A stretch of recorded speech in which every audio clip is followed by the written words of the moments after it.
Foodies biasanya sih kalau libur lebaran udah habis, budget buat jajan plus jalan-jalan juga udah mulai menipis ya. THR juga udah habis nih, plus saldo tabungan yang bikin nangis. Aduh, tenang-tenang jangan sedih ah, biarpun uang terbatas kita nggak boleh kendor semangat jajannya. Kuy, kita main yuk ke pasar malam BKT di Jakarta Timur. Meski versi low budget, wahana permainan di sini lumayan banyak pilihannya juga loh Foodies. Tarifnya juga murah bingit, cuma 10.000 sampai 15.000 aja. Foodies, kalau mau cari tempat permainan wahana-wahana kayak gini yang harganya murah meriah, bisa banget nih datang ke sini di Durensawit, Jakarta Timur. Nah, beneran nih harga tarif buat main sini ini murah banget, cuma 10.000 aja. Selain itu, kita juga bisa menikmati berbagai makanan street food di sepanjang jalan BKT. Baru kita cari, oke? Pasar malam BKT bisa dibilang versi mursidanya mall ya Foodies. Apa aja ada, mainan, makanan, sampai pakaian, semua ada di sini. Soal harga, jelas banget lebih miring. Apalagi kalau pinter nawar, cus kita borong semuanya ya.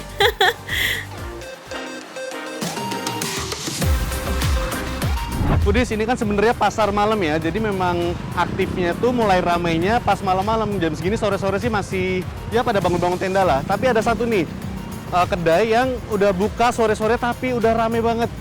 Ini nih yang paling menarik perhatian. Udah berapi-api terus aromanya tuh menyeruak kemana-mana. Dari jauh aja cumi bakar ini udah eye-catching banget sih Foodies. Saat pedagang lain masih sibuk bangun tenda, kedai cumi bakar ini udah mulai beraksi loh. Tuh lihat aja apinya heboh banget ya. Gak heran Foodies, pasar malamnya belum mulai, kedai cumi bakarnya udah ada aja tuh pembelinya. Nih Foodies, ada beberapa pilihan cumi yang bisa kita olah jadi cumi bakar.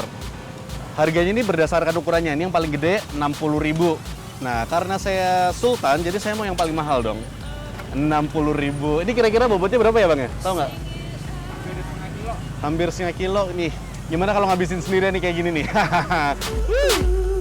Biar matangnya sempurna, cumi harus dibakar 2 kali ya Foodies. Iris-iris dulu bagian pinggiran cumi, kemudian dipanggang di atas pan. Kelihatannya sih ukuran pan ini gak gede-gede amat ya, tapi ini bisa buat masak 20 cumi sekaligus loh. Biasanya sih puncak kesibukannya pas udah malam nih Foodies. Sambil dipanggang, cuminya juga dibakar pakai blow torch. Saat api kena olesan mentega, langsung berasa sirkus gak sih nih?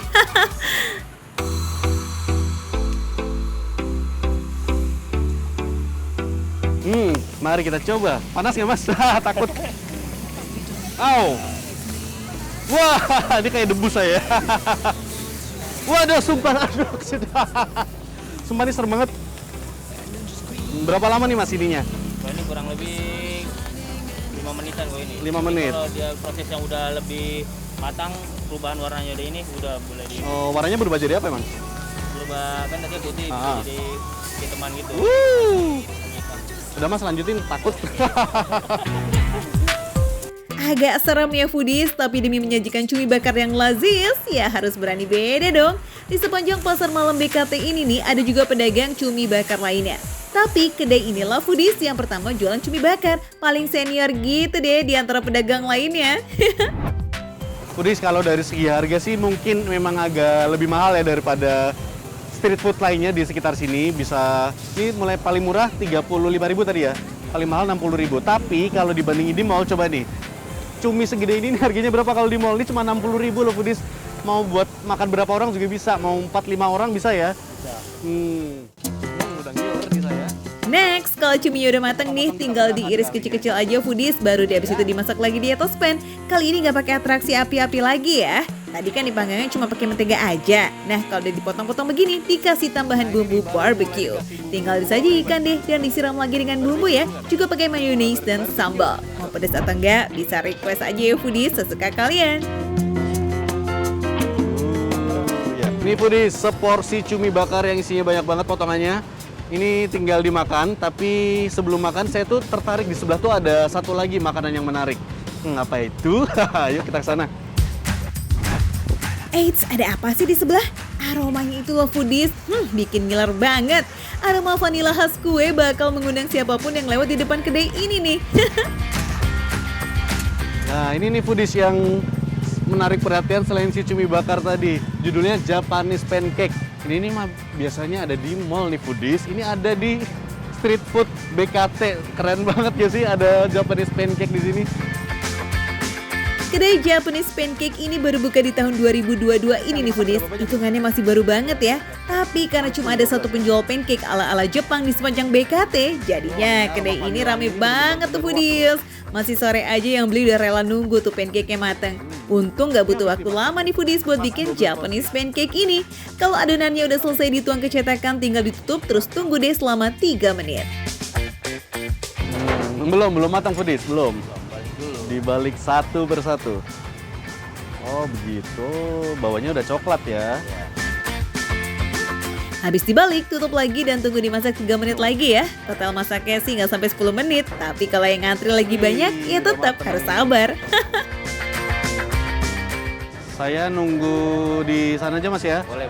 Saya mau toppingnya yang best seller di sini pokoknya. Oke, siap. Oke. Di sini topping yang paling favorit ada tiramisu dan cheese. Kalau mau pilihan topping lain juga ada foodies. Tuh lihat aja deh, pas pancake-nya diambil dari cetakan, kelihatan fluffy banget ya, gemoy. Rahasia pancake bisa empuk kayak begini nih foodies, ada di campuran adonannya. Simple banget loh, kuning telur, tepung, susu dan gula dicampur jadi satu. Nah ini nih jagoannya, putih telur yang sudah dikocok sampai mengembang. Gak heran ya pancake yang dihasilkan jadi super lembut banget. Japanese Pancake dijual per porsi berisi 2 kue. Toppingnya bisa beda nih foodies, jadi bisa icipin berbagai variannya. Seporsi pancake dijual seharga 20.000 aja. Murah dong. Oke foodies, udah ada cumi bakar buat main course-nya yang rasanya kayaknya ini gurih-gurih pedas gitu. Terus ada buat dessertnya Japanese Pancake. Aromanya enak banget. Dimakannya di pinggir sungai ini suasananya bener-bener syahdu, enak banget dah. Kalau bawa keluarga atau pacar mungkin enak ya. Cuma karena jomblo ya sudah, mari kita habiskan sendirian. Gak usah curhat juga keles. Meski makannya di pinggir sungai, tenang aja foodies, gak ada aroma-aroma yang mengganggu kok. Biasanya kan cumi tuh kesannya bakal alot gitu. Tapi karena ini dimasak 2 kali, dibakar dulu, dipotong, dibakar lagi. Jadi ini empuk banget. Terus bumbu barbecue-nya juga dia bisa dibilang meresap sampai ke dalam, walaupun nggak mungkin meresap ya kalau cumi ya, tapi ini bener-bener ngasih cita rasa yang enak. Aduh, begitu dipotong foodies langsung kelihatan kan kalau bagian dalam pancake-nya itu lembut abis. Jualannya mah boleh kaki 5, tapi kualitasnya mah ini bintang 5 foodies. Ini rasanya lembut banget foodies beneran. Dia teksturnya sangat lembut. Ini pancake atau cake kekinian yang ada di mall tuh sebanding lah. Oke foodies, daripada cuma ngeliatin aja, cus kita langsung yuk ke Pasar Malam BKT. Lokasinya pas banget di depan wahana permainan, oke? Makanannya receh, menunya receh, tapi rasanya nggak recehan, oke? Foodies, ada siapa tuh yang lagi nyerut-nyerut es? Nyerutnya usaha bener lagi kayaknya. Mbak, butuh bantuan foodies yang baik hati dan gak sombong gak nih? Waduh foodies, ternyata susah juga ya nyerut es ini. Wah salut sih. Wah salut. Walah, Jolen tuh taunya. Ya udah sih, kalau nyerut esnya susah, biar foodies aja. Atau kalau nggak kita serahin aja pada ahlinya, gimana? By the way nih foodies, Jolen Bari lagi ada di Es Teler Pak Mi di daerah Blok S, Jakarta Selatan. Kalau soal rasa mah nggak usah diragukan lagi deh, udah terkenal banget, super duper endul. Wah, jangan sampai foodies yang ada di rumah jadi makin ngiler nih. Gaskanlah kita racik yuk, biar bisa gercep kita icip-icip. Skuy! Satu porsi. Foodies, ibunya bisa dengan gampangnya memutar itu. Luar biasa. Untuk membuat es teler ini foodies, bahan-bahannya gampang banget. Ada alpukat, kelapa muda, nangka, susu, gula aren, dan tentunya es serutnya ya. Pertama masukkan alpukatnya dulu. Ini lihat tuh alpukatnya gede-gede banget. Wajar sih karena es teler Pak Amir ini menggunakan alpukat dengan kualitas super foodies. Jadi dipastikan rasanya nampol abis. Ini Sampai habis ya. terus ini sampai habis ya Bu ya semua. Iya. Diserut. Ini nggak apa-apa Bu Nggak apa-apa ya. Oke. Ya cukup jangan ini. Oke, sip. Terus Nah, alpukatnya dan oke, lanjutnya kita tambahin kelapa mudanya nih foodies. Duh, kalau udah ngomongin kelapa muda pasti bakal ambiar tuh rasanya di lidah. Wih, agar rasa manisnya lebih pas, jangan lupa tambahin juga nangka dan susu putih ya. Wih, jadi nggak sabar nih buat icip-icip. Kayaknya lazis ya foodies. Oh, cukup Bu? belum masih banyak. Oh, belum? Belum kan nggak berasa kalau cuma dikit. Cukup? Ibu yang bilang op ya? Op. Nah, Kasih Terus? gulanya. ini yang 1 sangat sendok. menarik. Ini gula apa Bu? Itu gula aren. Begini cukup? Iya, iya, iya. Ya, Aha, kita taruh di atasnya. iya, pelan-pelan. Gimana? Udah tambah ngiler aja belum? Atau jangan-jangan udah pengen lari keluar rumah buat cari es teler juga ya? Tahan dulu foodies, kita cari esnya yuk setelah nonton Makan Receh aja, oke? Nah, ini dia nih foodies, es teler buatan aku sendiri. Tuh, bisa lihat kan? Tapi jangan salah, ada yang lebih enak lagi. Oh, apa tuh Bu? Es kopior. Es kopior. Iya. Wah, Kelapanya, Mm-mm. tapi ntar kita pecah. Mm-mm. Ntar kita lihat Wah prosesnya gimana. kalau gitu aku mau ikutan bikin juga dong Bu. Es yang segar dan nikmatnya senampol es teler, ya cuma es kopior foodies. Ya kan, ini bikinnya juga sama-sama simple lagi. Bahannya cuma kelapa kopior, kental manis, air kelapa, gula aren, dan es batu. Oh gitu caranya ya Bu ya. Ini es kopior ini. Kelapa kopior. Kelapa kopior foodies. Itu dia bentuknya. Mau saya yang buat apa mbaknya yang Mau buat? ibunya. Pengen icip-icip es kopior buatan ibu. Nah, kalau kelapanya udah dibuka, cus kita siapin nih es batu di dalam gelas seperti ini ya foodies. Kemudian tambahkan kental manis, air kelapa dan juga gula aren. Aduk-aduk deh tuh agar semuanya tercampur rata. Ini Kelapa kopiornya. nih ya. Wow, foodies bisa lihat nggak tuh? Gila, ini bakalan enak banget sih pasti. Kasih susu lagi. Dikasih susu lagi atasnya. Nah ini sentuhan terakhirnya nih, one last touch. Pas kasih perasa muka. Udah jadi. Ini dia. Terima kasih Bu. Tuh. Yeay, saatnya kita icip-icip foodies. Oh iya, es teler Pak Amin ini udah berdiri dari tahun 86 loh, alias udah 36 tahun foodies. Pantas aja ya foodies yang datang ke sini bukan hanya warga Jaksel loh, tapi banyak banget yang datang dari luar Jakarta, seperti Depok dan juga Bogor. Mantul. Halo foodies. Nah ini dia nih, es teler Pak Min. Tapi tadi ini aku ikut ngebantuin ibunya loh buat bikin. Langsung aja kita icip yuk. Mumpung panas-panas, kita makan es teler ya.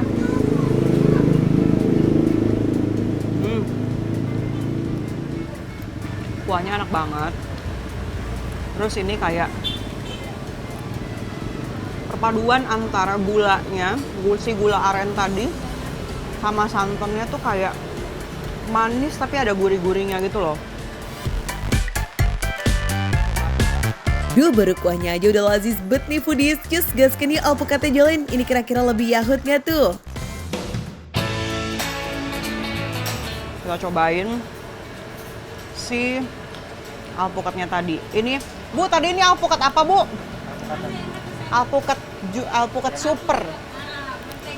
Oh, alpukat mentega. Kita cobain alpukat menteganya.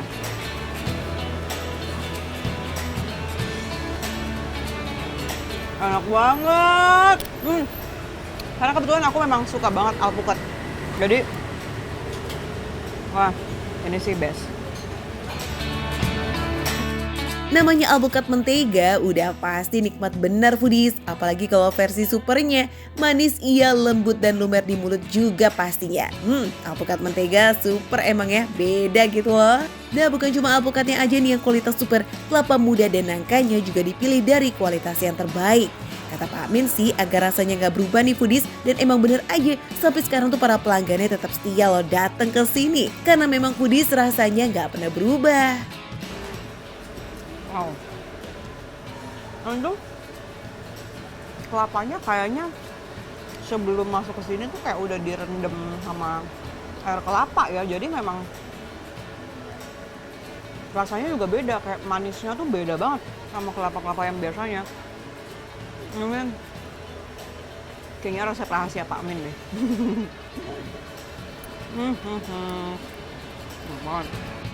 Fix ya foodies, rasa es teler Pak Min sesuai sama reputasinya, terenak sejaksel. Tapi Jolit, meskipun rasanya super lazis, jangan lupa itu yang di sebelahnya. Kasian kan es kopiornya.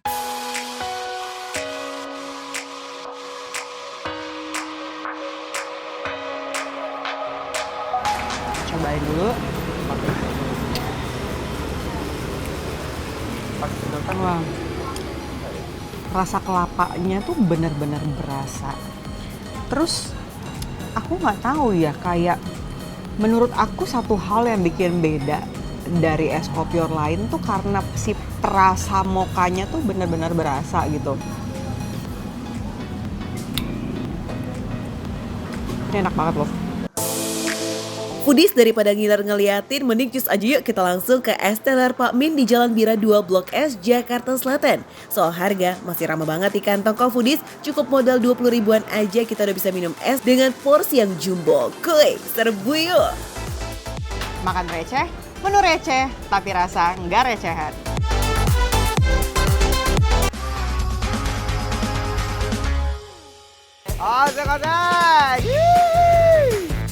Foodies, ada yang nyasar nih kayaknya. Malam-malam gini kok malah main ke kawasan dekat stasiun sih? Ayo, mau kemana? Bekti kayaknya beneran kesesat nih foodies. Tersesat dalam kelaparan lagi. Hai foodies, wah ini malam-malam begini enak tuh kayaknya makan deh. Aduh apa ya, nasi goreng apa dong ya? Foodies kasih masukan kayak apa kayak gitu loh. Apa? Di belakang? Kenapa di belakang?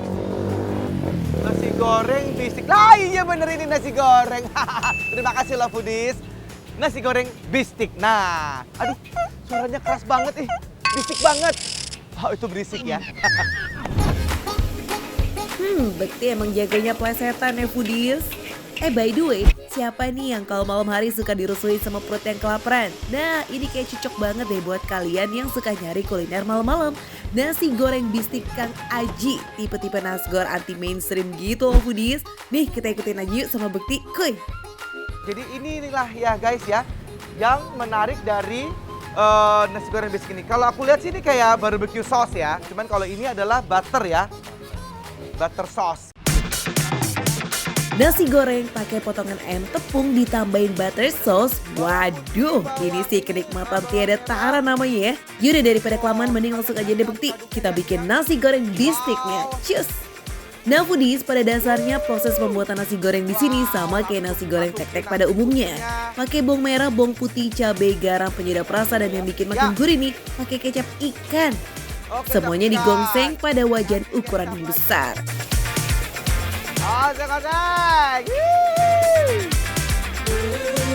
Nasi goreng bistik ini awalnya berdiri pada tahun 2016. Meskipun terkesan cuma nasi goreng tenda pinggir jalan, jangan anggap remeh, ini banyak banget penggemarnya loh. Bukan cuma soal rasa, tapi makan kuliner pinggir jalan itu ada seninya ya foodies. Kita bisa makan sembari nikmatin suasana malam kota Jakarta. Saking banyak disukai orang, nasi goreng bistik ini cepet banget loh ludusnya. Bukannya dari jam 6 sore, jam 9 malam sering banget udah habis nasi goreng bistiknya foodies. Duh, aku udah langsung kayak menggugah banget selera ini.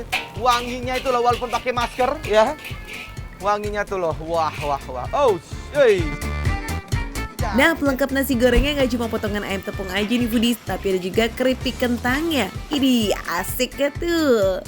Nggak cuma itu yang spesial, foodies juga bisa request sambal mata sebagai pelengkap nasi goreng bistiknya. Karena di sini juga disediakan nasi bistik mata loh, mantap gitu.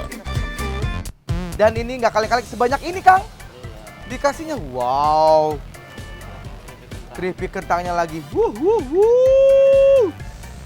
Top abis ini, lihat tuh ya. Wah, makin gila ya foodies ngeliat sambal mata dituang ke piring sebanyak itu.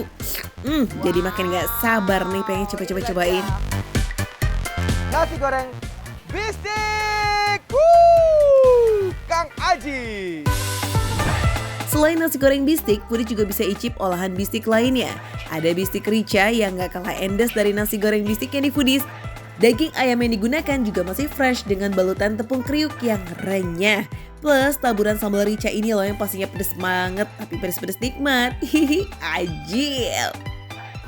Nah Foodies, this is it. Saatnya kita akan coba dan kita akan menikmatinya ya. Nah kalau ini tadi adalah nasi goreng bistik, ini adalah bistik rica-rica ya. Kita lihat tuh ya, tuh rica-ricanya. Dan kemudian ini adalah mie goreng bistik. Oke deh Bekti, buruan sikat lah. Oh my god. Nasi gorengnya tuh gurih banget. Ayam tepungnya itu ya, waduh. Kriuk-kriuk di mulut. Wah, Foodies dari tampilannya aja udah menggugah selera jiwa dan raga ya. Apalagi pas dicobain itu. Wow, udah gak perlu ditanyain lagi deh seenak apa Foodies. Sambal matanya juga sedap loh. Begitu masuk mulut langsung menyatu sama saus bistiknya yang manis dan juga pedas. Ditambah keripik kentangnya yang fresh Foodies, jadi ada sensasi gurih dan kriuk-kriuk gitu di mulut. Ajib. Kalau dicampur itu, si nasinya dengan bumbu-bumbu tadi yang dicampur tadi tuh semuanya tuh ya. Wah, the best sih. Wah, Percampuran antara nasi goreng, bistik, keripik kentang, serta butter sauce dan sambal mata ini bikin semua rasa tuh jadi kayak gabung gitu di mulut. Ada asin, gurih, manis, dan bawangnya kerasa banget. Wah, ini dia nih yang namanya kaya rasa, bikin kepengen nambah suapan terus Foodies. mantap jiwa. Nah, masih dari rica-rica bistik nih yang bikin penasaran juga. Jadi buat Foodies yang juga mau icip bistiknya aja, di sini juga disediain nih bistik tanpa nasinya Foodies. Ada bistik sambal mata dan juga bistik rica-rica kayak yang Bekti cobain nih. Untuk olahan daging ayamnya saja, yang membedakan ini cuma topping sambalnya aja ya Foodies. Ada kayak semacam tepung kanjinya ya. Terus dia ada rasa asam manisnya. Ditambah ya potongan-potongan cabenya yang merah-merah ini. Jadi makin sedap, pedasnya pas. Gak cuma ayam tepung loh yang disajikan untuk bistik rica-rica, tapi juga disediain pelengkap berupa keripik kentang yang super duper kriuk. Nah, untuk menu yang ketiga ini nih Foodies, mie bistik. Penggunaan mie-nya cukup sederhana karena di sini menggunakan mie instan. Tapi bukan sembarang mie instan ya, karena ditambahin pelengkap keripik kentang, ayam tepung, dan juga telur mata sapi. Wah, sensasi makan mie instan dengan gaya baru nih ya Foodies.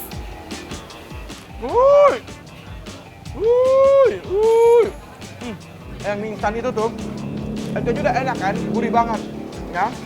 Nah, ini dikasih lagi bumbunya, si bistik saus ini, makin jadi enak. Mantul banget, telur mata sapinya juga oke lagi. Dimasaknya nggak kematangan nih Foodies. Jadi ketika masuk mulut langsung meleleh dan menyatu tuh sama mie-nya. Lazis. Semuanya mantap banget, recommended banget. Gimana? Udah penasaran belum mau cobain? Atau udah siap-siap mau berangkat ke lokasi nih? Eits, tahan. Kan udah dibilang, bukannya nanti ya. Jam 6 sore Foodies, oke? Soal harga mah tenang, gak usah takut bikin kantong kering. Soalnya harga makanan di sini cuma mulai dari 20 ribuan aja. Wow, receh ya Foodies.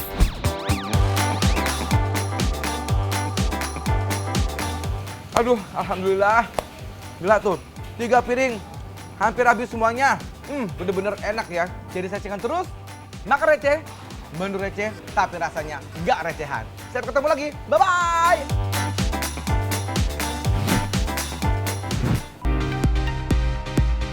Foodies, sudah ada yang pernah icip-icip kue tradisional khas Jambi yang satu ini belum? Kue berwarna hijau dengan tekstur lembut ini dikemas menyerupai perahu. Namanya kue Padamaran. Saat bulan Ramadan, kue ini paling banyak dicari nih Foodies. Salah satu pembuat kue yang banyak digemari adalah buatan Ibu Nur. Di kediamannya yang berlokasi di kawasan Kenali Besar, Alam Barojo, Jambi, Bu Nur meracik sendiri kue Padamaran ya. Bahan-bahan yang dibutuhkan nih antara lain adalah tepung beras, garam, serta gula merah plus gula pasir. Selain itu juga diperlukan air santan kelapa, juga daun pandan, pasta pandan, dan lembaran daun pisang. Untuk prosesnya foodies, pertama-tama potong dulu daun pandannya. Tambahkan sedikit air santan lalu blender hingga halus. Selanjutnya nih foodies, air daun pandannya dicampur ke dalam air santan menggunakan saringan. Terus tambahin deh tuh tepung berasnya. Aduk-aduk sampai merata lalu tuangkan garam serta pasta panis secukupnya dan aduk-aduk kembali. Next, berikutnya kita siapkan yuk wadah dari daun pisangnya atau biasa disebut takir. Nah, agar lebih mudah dibentuk foodies, panaskan dahulu lembaran daun pisangnya di atas api. Setelah itu, dengan gunting dan strapless, bentuk lembarannya menjadi wadah yang menyerupai perahu. Berikutnya, isi takirnya dengan sedikit campuran gula merah dan gula pasir ya. Campuran keduanya ini berfungsi sebagai fla yang melahirkan rasa manis nantinya. Lanjut, kita letakkan takir tadi ke dalam kukusan.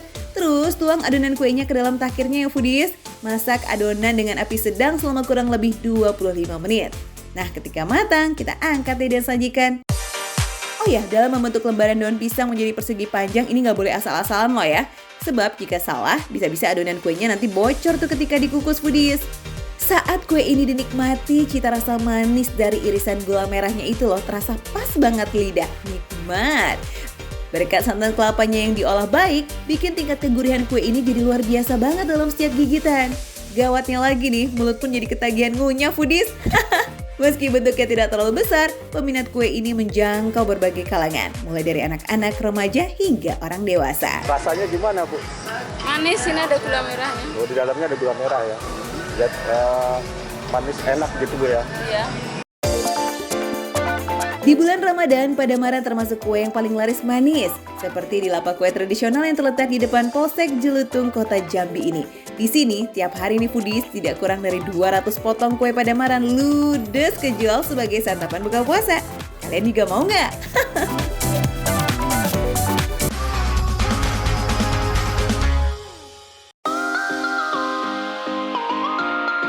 Foodies yang biasanya sarapan bubur atau lontong sayur, minggir dulu. Makan receh punya menu sarapan ajib yang nggak biasa nih. Yes, tongseng.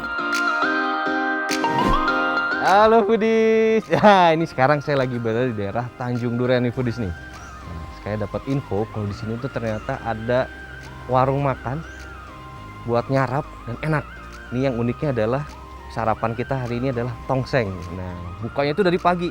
Karena saya biasanya tuh makan tongseng tuh kalau nggak siang, ya malam sekalian gitu. Nah, langsung aja kita lihat yuk tongsengnya kayak gimana. Unik kan, tongseng yang biasanya jadi menu makan siang atau makan malam, malah dinikmati untuk sarapan. Gak apa-apa lah ya, kali-kali nyarap tongseng sama sate kambing, wih berat banget nih. FYI foodies, asal-muasal tongseng diyakini berasal dari Boyolali, Jawa Tengah. Dahulunya terinspirasi dari para pedagang Timur Tengah yang datang ke Indonesia. Dan ternyata nih, Pak Yanto dan sang istri Parmin berasal dari Boyolali. Wah, pasti racikannya mantep punya nih. Resepnya dibawa langsung dari kota asal tongseng. Berjualan sejak tahun 2000 foodies, sampai sekarang antriannya nggak pernah sepi tuh, rame aja. Ya wajar sih karena rasanya no play dan sajiannya komplit. Ada nasi goreng, tongseng, gulai, dan sate. Pilihan dagingnya juga komplit, ada ayam, kambing, dan sapi. Jadi foodies bisa pesen nih sesuai selera masing-masing ya. Tetapi menu paling favorit di sini sih tongseng dan sate kambingnya. Proses masak tongsengnya foodies masih menggunakan tungku loh. Ini kali ya salah satu jimat lezat tongsengnya Pak Yanto. Canda Pak. Pertama-tama kita masukkan bumbu halus yang berisi bawang merah, bawang putih, dan rawit. Tambahkan sedikit mentega agar lebih gurih rasanya. Ada wangi nih. Baru deh tuh daging kambingnya dilepaskan dari tusuk satenya foodies. Jangan lupa juga nih bumbu rahasia berupa rempah-rempah komplit yang dimasukkan ke dalam wajan. Wah, kok aroma tongsengnya nyampe ke sini ya? Smells good. Foodies kalian berasa juga nggak? Lanjut, kuah gulainya langsung dibanjur deh tuh ke dalam wajan. Agar bumbunya meresap dan daging kambingnya semakin empuk, tinggal tutup aja wajannya dan tunggu sampai mendidih foodies. Ini gerobaknya udah 20 tahun juga nggak, Bu? Ini enggak. Oh enggak, yang dari awal apa, Bu? Dari awal itu Oh, ini? sama Oh ini nih, perabotannya ya? Oh ternyata masih ada dari yang... awal udah habis. Ini udah ganti 3 kali, kalau ini belum. Yang ini belum ya? Oh, nah ini nih. Yang legendnya ini ya, Bu ya? Gorengannya yang legend. Penggorengannya ini kuat banget loh, 20 tahun gitu loh, kan main. Tunggu sebentar nih foodies langsung mendidih, tinggal kita masukkan kubis agar nggak layu dan kandungan gizinya juga nggak banyak terbuang. Supaya makin mantep, kita kasih tambahan kecap ya. Wah, makin sempurna mah ini rasanya. Yuk kita icip-icip dulu Quick Foodies. Ternyata masih kurang penyedap rasa nih. Disuruh koreksi dikit sama Bude Parmi. Ayo yang benar Vikas masaknya. Gas menu kedua, sate kambingnya nih Foodies. Sebelum dibakar, satenya terlebih dulu dilumuri sama bumbu rempah yang sudah disiapkan dan setelah itu taruh di atas arang. Tongseng dan sate kambing sekarang udah siap tuh buat dinikmati. Langsung kita icip-icip kuy. Kira-kira cocok nggak ya buat santapan pagi? Ini tongseng yang saya suka karena dia itu gurihnya dapat, tapi ada manis sedikit. Segar banget guys. Sekarang kita coba dagingnya nih.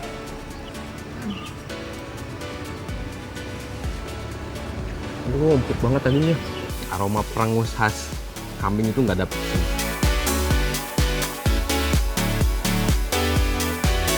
Emang enak banget Foodies menyantap tongseng bareng nasi, apalagi ditambah dengan acar. Wah rasanya mah rame banget di mulut, gurih, manis, dan asam, mantap. Oke, jangan lupa sate kambingnya. Udah caper tuh dia minta diicip-icip. Seporsi sate kambing dihidangkan bareng potongan kol, bawang merah, tomat, dan irisan cabai rawit. Beuh, tempting banget ya. Kalau di satenya ini ada aroma kambing itu ada, cuman bukan perangus ya, dia lebih dominan di pembakarannya sama daging. Aroma daging kambing, tapi tidak terlalu pekat, malah kayak areng, aroma asap. Nah ini lebih dominan di sini. Wah, pecinta sate kambing kudu gercep mampir ke sini. Apalagi nih selain bumbu kecap tersedia juga bumbu kacang untuk menikmati satenya dan bisa diminta terpisah loh, kayak Vikas tuh. Ini bumbu kacangnya juga pekat. Dia pekat dan halus. Dia pakai kacang yang halus banget. Sudah dihalusin benar-benar halus. Bukan yang masih ada kasar-kasarnya gitu, enggak. Dan ini pekat. Bumbu kacangnya enak juga. Asli ini enak banget Foodies dan harganya receh. Dimulai dari 23.000 aja udah bisa bikin perut kita kenyang dan happy pastinya. Jadi gimana Foodies? Berani nyarap tongseng dan sate kambing gak nih? Buat yang penasaran, tongseng Pak Yanto buka sejak pukul 8 pagi hingga jam 4 sore. Tapi baiknya sih jangan kesiangan kalau masih mau menunya komplit semua, oke? Menu receh, harga receh, tapi rasa enggak recehan.